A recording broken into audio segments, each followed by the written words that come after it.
केवल अंग्रेजों के जमाने में एक बार देखने को मिला था।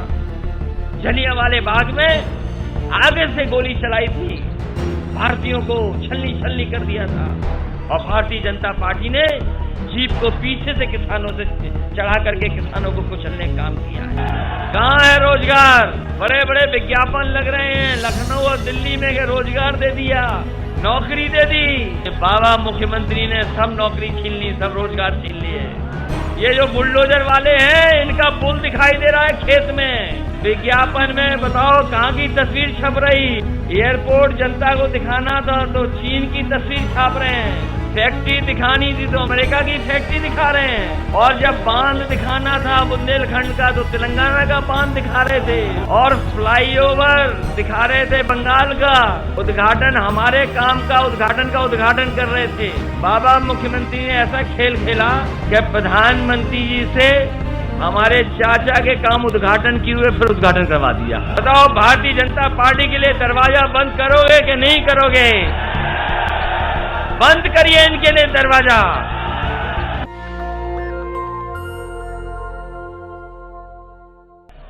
बुंदेलखंड की जनता ने भारतीय जनता पार्टी को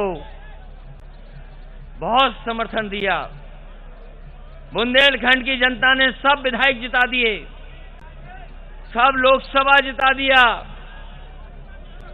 पूरा का पूरा सफाया हो गया और दलों का।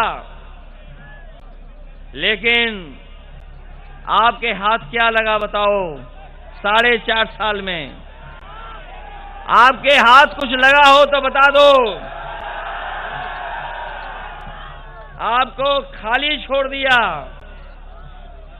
और ये डबल इंजन की सरकार जो दावा करती है, डबल इंजन की सरकार, बुंदेलखंड आते आते डबल इंजन सरकार का इंजन फेल हो गया। बताओ इंजन फेल हो गया कि नहीं हो गया? हमारे किसान भाई जिन्हें भरोसा दिलाया था कि आय दोगुनी हो जाएगी, आय दोगुनी होगी, फसल की कीमत दोगुनी मिलेगी, हमारे किसान भाई बैठे होंगे, उनके बेटे हैं नौजवान खेती करने वाले। बताओ किस फसल की आपकी पैदावार की आय दोगुनी हो गई? किसी की कीमत मिली हो तो बता दो आप। कीमत तो दूर, जिस समय हमारे किसानों को खाद की जरूरत है, लाइन में खड़े हैं लेकिन खाद नहीं मिल पा रही है, खाद नहीं मिल पा रही, लाइन में खड़े हैं दिन रात, खाद नहीं मिल पा रही किसानों को। और जो खाद मिल भी रही है, बताओ भारतीय जनता पार्टी के लोग बोरी में से चोरी कर रहे हैं कि नहीं कर रहे हैं? बोरी में से चोरी, और किसानों की आमदनी आधी और महंगाई दोगुनी। तो बताओ हमारा किसान कैसे खुशहाल होगा? अगर आमदनी आधी हो जाएगी और महंगाई दुगनी हो जाएगी तो बताइए कहां से खुशहाल होगा हमारा किसान? खुशहाल नहीं होगा। इसलिए किसानों ने भी मन बनाया इस बार, किसान भी मन बना के बैठे हैं। जो खेत जोत सकते हैं वो समय आएगा तो भारतीय जनता पार्टी को उत्तर प्रदेश से बाहर करने का काम भी करेंगे। हमारे किसान 3 कानून आए थे, 3 कानून भारतीय जनता पार्टी बहुत प्रचार कर रही थी, बहुत प्रचार कर रही थी भारतीय जनता पार्टी कि 3 कानून लागू हो जाएंगे तो किसान खुशहाल हो जाएंगे। अगर 3 कानून खुशहाली लाते तो बताए भारतीय जनता पार्टी के लोग आज 3 कानून क्यों वापस ले लिए? और अगर हक में थे 3 कानून तो किसान क्यों विरोध कर रहे थे? जिन कानूनों का किसान ने विरोध किया उसके बाद भारतीय जनता पार्टी ने कानून वापस लिए हैं। ये कानून लागू हो जाते तो अभी तो थोड़ी बहुत चीजें छीनी है इन्होंने, सरकारी संस्थाएं बेची हैं, आपकी जमीन पे भी कब्जा कर लेते और आपको अपनी खेती पे मजदूर बनना पड़ता। ये इसलिए 3 कानून थे। किसान जब हक मांगने निकले, किसान जब अपना हक मांगने के लिए निकले तो किसानों को कुचल दिया गया, गाड़ी की जीप से कुचल दिया। जीप से किसानों को कुचल दिया। ऐसा कभी देखने को नहीं मिला, केवल अंग्रेजों के जमाने में एक बार देखने को मिला था। जलियांवाले बाग में आगे से गोली चलाई थी, भारतीयों को छलनी छलनी कर दिया था, और भारतीय जनता पार्टी ने जीप को पीछे से किसानों से चढ़ा करके किसानों को कुचलने का काम किया है। अगर यहां पर रानी लक्ष्मीबाई ने नाको चने चबा दिए थे अंग्रेजों को, तो इस बार यहां की जनता भारतीय जनता पार्टी को खदेड़ने का काम भी करेगी, बाहर करने का भी काम करेगी। हमारे नौजवान बताओ, कहां नौकरी है आपके पास? कहां है रोजगार?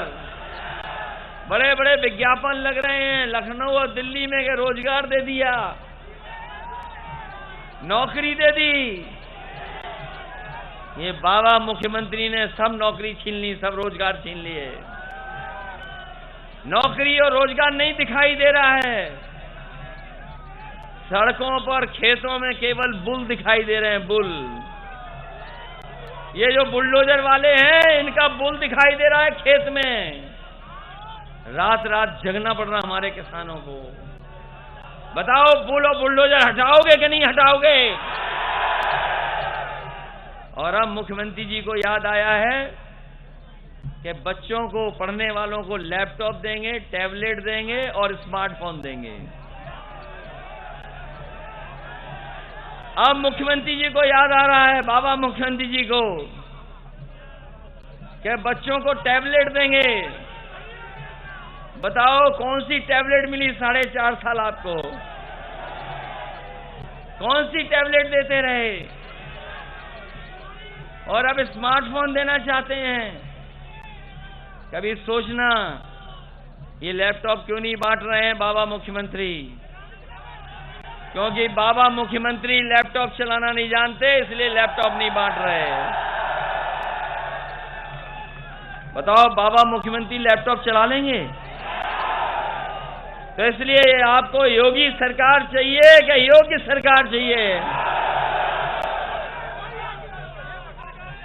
ये सरकार विकास को पीछे कर रही है, और इनका एक ही विकास है, इनका एक ही विकास है, नाम बदलना, रंग बदलना। जहां जाते हैं वहां नाम बदल देते हैं, जहां जाते हैं नए नाम रख देते हैं। यही इनका विकास है, नाम बदलना और रंग बदलना इनका विकास है। अच्छा हुआ चिड़ैगांव नहीं आए, यहां पर नहीं आए, चिरगांव नहीं आए। अगर चिरगांव आए होते तो हो सकता है बाबा मुख्यमंत्री कोई नया नाम रख देते आपका। और काम के नाम पर विज्ञापन में बताओ कहां की तस्वीर छाप रहे हैं? विज्ञापन में बताओ कहां की तस्वीर छप रही? एयरपोर्ट जनता को दिखाना था तो चीन की तस्वीर छाप रहे हैं, फैक्ट्री दिखानी थी तो अमेरिका की फैक्ट्री दिखा रहे हैं, और जब बांध दिखाना था बुंदेलखंड का तो तेलंगाना का बांध दिखा रहे थे,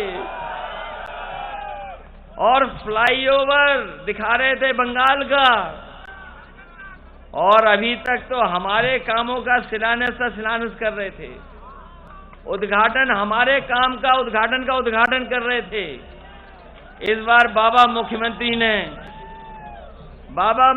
ने ऐसा खेल खेला कि प्रधानमंत्री जी से हमारे चाचा के काम उद्घाटन किए हुए फिर उद्घाटन करवा दिया, और जो बांध बन भी रहा थे एनएच पे, नहरों पे काम भी हो रहा था, वो भी रोक दिया। और हम आपको भरोसा दिला के जा रहे हैं बुंदेलखंड के भाई बहनों, हमारा बुंदेलखंड उसी समय खुशहाल हो जाएगा जिस समय किसान अगर 2 फसल लेने लगे। इसलिए कोई भी हमें इंतजाम करना पड़े, अगर समाजवादी सरकार 22 महीने में एक्सप्रेसवे बना सकती है, और ऐसा एक्सप्रेसवे बनाए जिसमें हवाई जहाज उतरते हों, तो अगर बुंदेलखंड के लिए पानी का इंतजाम करना पड़ा हो, 5 साल बहुत काम हुआ, अगर ये 5 साल का काम आज पूरा कर देते तो बहुत जगह हमारे किसानों के खेत पे पानी भी पहुंच जाता और घरों में भी पानी पीने का पहुंच जाता, ये इंतजाम हो जाता। लेकिन इस सरकार ने काम नहीं तेजी से किया। जो काम चल रहा था वो रोक दिया। न केवल बांध और नहरों का काम रोका, तालाबों का काम रोका, बल्कि एम्बुलेंस भी खटारा कर दी इन्होंने। जो अच्छी खासी एम्बुलेंस हमारे गरीबों की मदद कर रही थी, उस एम्बुलेंस को खटारा कर दिया। और जब से 100 नंबर 112 किया है, उत्तर प्रदेश की पुलिस का भी कबाड़ा कर दिया। जब 100 नंबर चल रहा था तो पुलिस ईमानदार थी, और जैसे ही 112 हुई, पुलिस भी बेईमान हो गई। और कितना अन्याय हुआ है, सोचो कितना अन्याय हो रहा है। हम पे आप पे आरोप लगाते हैं कि ये परिवारवाद वाली पार्टी है। ये भारतीय जनता पार्टी के लोग आरोप लगाते हैं कि भारतीय समाजवादी पार्टी के लोग परिवारवाद वाली पार्टी है। आप याद कीजिए, जिस समय मजदूरों को घर जाना था, हमारे मजदूर भाइयों को बैठाया नहीं कहीं पर, न बैठने दिया। वो पैदल पैदल अपने घर पहुंचे थे। कोई 500 किलोमीटर, कोई 600, कोई 1000 किलोमीटर। कोई कल्पना कर सकता है कि 1000 किलोमीटर पैदल चला हो मजदूर, तब जाकर के घर पहुंचा। और जिस समय जब सबसे ज्यादा सरकार की मदद की जरूरत थी, उस समय हमारे मजदूर भाइयों को अनाज छोड़ने का काम अगर किसी ने किया था तो भारतीय जनता पार्टी ने किया। उन मजदूरों को मदद करने का काम, वो घर तक नहीं पहुंचे। कई हमारे मजदूर भाई, उनकी जान चली गई, परिवार से नहीं मिल पाए, घर पे पहुंचने से पहले उनकी मृत्यु हो गई। सरकार ने कोई मदद नहीं की। अगर किसी ने मदद की थी तो समाजवादी पार्टी ने 1-1 लाख रुपए देकर के उनके परिवारों की मदद करने का काम किया था। मुझे याद है, यही ललितपुर, यहां पर एक गर्भवती मां महाराष्ट्र से चल करके आई। वो गर्भवती थी, उसके बेटी पैदा हो गई ललितपुर बॉर्डर पे। सरकार को मदद करनी चाहिए थी, एम्बुलेंस दे देनी चाहिए थी। न एम्बुलेंस दी, न मदद की। वो 3 घंटे 4 घंटे आराम किया उसने, और उसके बाद फिर पैदल पैदल वो अपने गांव पहुंच गई। जब मुझे ये खबर मिली तो मैंने एक समाजवादी कार्यकर्ता उसके घर पर भेजा, और मैंने कहा कि जो जरूरत हो मदद करना। उसने बताया कि बहुत गरीब परिवार है, क्योंकि बाहर काम करता था, यहां पर काम नहीं करता था, तो उसका घर भी नहीं पता था। पॉलिथीन के साथ रह रहा था, पॉलिथीन में घर बनाया था। हमने समाजवादी पार्टी को जानकारी हुई तो मैंने समाजवादी पार्टी की तरफ से उस मां को 1 लाख रुपए भिजवा करके उसकी मदद करने का काम किया। और बताओ, यहीं पर एक नौजवान, आपके पड़ोस में जो नौजवान है, बताओ उसकी हत्या हुई थी कि नहीं हुई हत्या? बताओ, कौन नहीं जानता कि हत्या हुई कि नहीं हुई? हम सब लोग गए थे, उस घर परिवार में मिलने गए थे। उसकी हत्या हुई यहां पर, लेकिन उसे न्याय नहीं मिला। केवल यहां पर नहीं, आपने कासगंज भी देखा होगा, खबर पड़ी होगी कि बताओ 2 फीट पर पाइप पर कोई नौजवान आत्महत्या कर सकता है, लेकिन ये सरकार कह रही कि उसने आत्महत्या कर ली। केवल यही नहीं, उत्तर प्रदेश में एक व्यापारी गोरखपुर गया था मुख्यमंत्री जी के क्षेत्र में। पुलिस ने इतना पीटा कि उसकी जान चली गई। अगर इन परिवारों की किसी ने मदद की है तो समाजवादी पार्टी ने मदद की है, और इसलिए मदद की है कि समाजवादी पार्टी के लोग परिवार वाले लोग हैं। परिवार वाले ही दूसरे परिवार वाले का दुख और परेशानी समझ सकते हैं। जिनके पास परिवार नहीं है, वो परिवार वालों की किसी की परेशानी नहीं समझ सकते।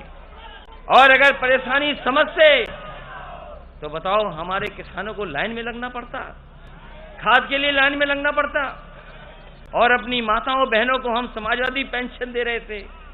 पेंशन छीन ली इनकी माताओं बहनों की। ये परिवार वाले, जो परिवार नहीं है जिनके पास, उन्होंने हमारी माताओं बहनों की समाजवादी पेंशन छीनी है। हम समाजवादी लोग परिवार वाले हैं, हम अपनी माताओं बहनों को भरोसा दिलाते हैं। पहले 500 रुपए सम्मान में देते थे, अब महंगाई में 500 से काम नहीं चलेगा, हमें 3 गुना भी बढ़ाना पड़ा तो हम अपनी गरीब माताओं बहनों की पेंशन दे करके उन्हें सम्मान देने का काम करेंगे। बताओ भारतीय जनता पार्टी के लिए दरवाजा बंद करोगे कि नहीं करोगे? बंद करिए इनके लिए दरवाजा। इन्होंने जनता को धोखा दिया है। दुनिया का जो सबसे बड़ा आदमी है उसकी कंपनी है अमेज़न। बताओ उसमें कंडे भी बिक रहे हैं। सोचो, कंडे बिक रहे हैं। इतनी बड़ी कंपनी, इतना बड़ा आदमी कंडे बेच रहा है। तो इसलिए हमारे देश में टैलेंट की कमी नहीं है। अगर हम लोग भी चाहें, जब हमारे कंडे बेच सकते हैं, तो अगर हम अपने नई पीढ़ी को अच्छी पढ़ाई करा दें, अच्छे समय पर लैपटॉप दे दें और उनको समय के हिसाब से और ट्रेनिंग करा दें, तो हो सकता है दुनिया में वो न जाने क्या क्या कर करके दिखा दें। ऐसी हमारे नई पीढ़ी वाले लोग हैं। लेकिन जो सरकार में बैठे हैं उन्हें धुआं उड़ाने में ही फुर्सत नहीं है। कितना धुआं उड़ा रहे हैं सोचो। ये हमारे पास पर्चा आया है, ये 69,000 वाले बच्चे हैं, इनके साथ बहुत अन्याय हुआ है, इनके साथ भेदभाव हुआ है आरक्षण को लेकर के। हम आने वाले समय में आपकी भी मदद करेंगे, बीटीसी वालों की मदद करेंगे, बीएड वाले मदद करेंगे। और अगर स्पेशल हमें भर्ती चलानी पड़ी फौज की और अपनी उत्तर प्रदेश की पुलिस की, तो वो भी हम लोग चलाने का काम करेंगे, जिससे नौजवानों को नौकरी और रोजगार मिल जाए। इसलिए माताओं बहनों का धन्यवाद, बुजुर्गों का धन्यवाद, एक एक कार्यकर्ता जो बैठा है वो सबका धन्यवाद। और हमें उम्मीद है कि हमारे सभी नेता भी एक होकर के एक प्रत्याशी लड़ा देंगे, तो इस बार जीतने का काम यहां पर करेंगे। बहुत दिनों से नहीं जीते। नेशनल दस्तक की आपसे गुजारिश है कि अगर इसको बचाना चाहते हैं तो नेशनल दस्तक को सब्सक्राइब करने के लिए रेड कलर के सब्सक्राइब बटन को दबाएं, फिर बेल आइकन की घंटी दबाएं। नेशनल दस्तक को बचाने के लिए बहुत जरूरी है कि हर खबर को शेयर करें, लाइक करें, कमेंट जरूर करें।